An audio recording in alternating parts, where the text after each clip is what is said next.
इस क्वेश्चन में कहा गया है let a1 a2 a3 up to an be n positive consecutive terms of an arithmetic progression.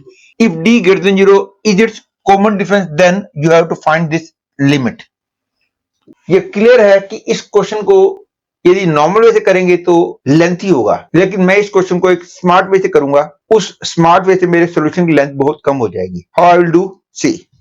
और एपी में फर्स्ट टर्म और कॉमन डिफरेंस दो चीजें होती हैं, लेकिन आंसर क्योंकि केवल डी पर डिपेंड कर रहा है, इसका मतलब हो गया कि फर्स्ट टर्म में कुछ भी लूं आंसर में कोई चेंज नहीं आएगा। वैसे तो सिंपलेस्ट ये था कि मैं फर्स्ट टर्म को 0 ले लेता, लेकिन क्वेश्चन में कहा गया है n पॉजिटिव कॉन्सिक्यूटिव टर्म्स हैं, इसलिए मैं a1 को 0 नहीं ले सकता। अदर सिंपल केस इज यदि मैं a1 को d ले लूं तो a2 2d हो जाएगा, a3 3d हो जाएगा and so on up to an nd हो जाएगा। ये क्लियर है कि a1 a2 a3 वगैरह की वैल्यू d 2d 3d लिखने के बाद डिनोमिनेटर्स में से अंडू d कॉमन आ जाएगा और वो अंडू d इस अंडू d से कैंसिल हो जाएगा।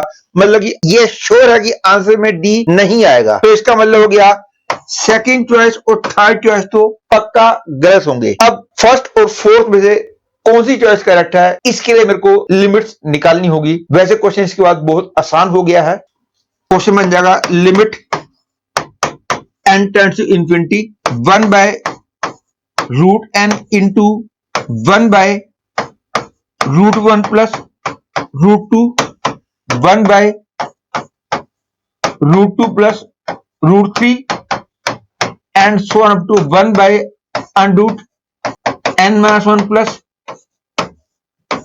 root n. This is equal to limit n tends to infinity 1 by root n।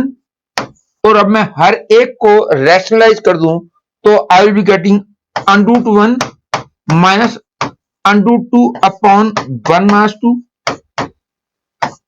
Root 2 minus root 3 upon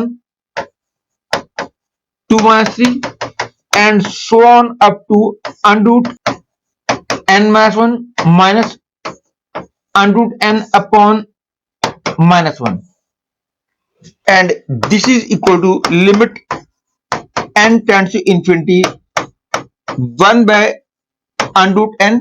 और अब इन सबको ऐड करेंगे तो अपॉन में तो -1 आ जाएगा और न्यूमरेटर्स की टर्म्स को ऐड करेंगे तो 1 माइनस अंडर रूट n आ जाएगा।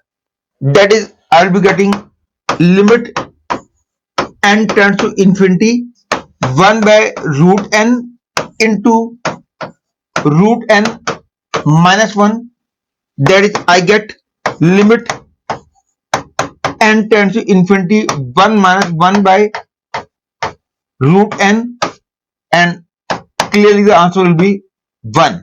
Hence I can say first choice is the correct choice.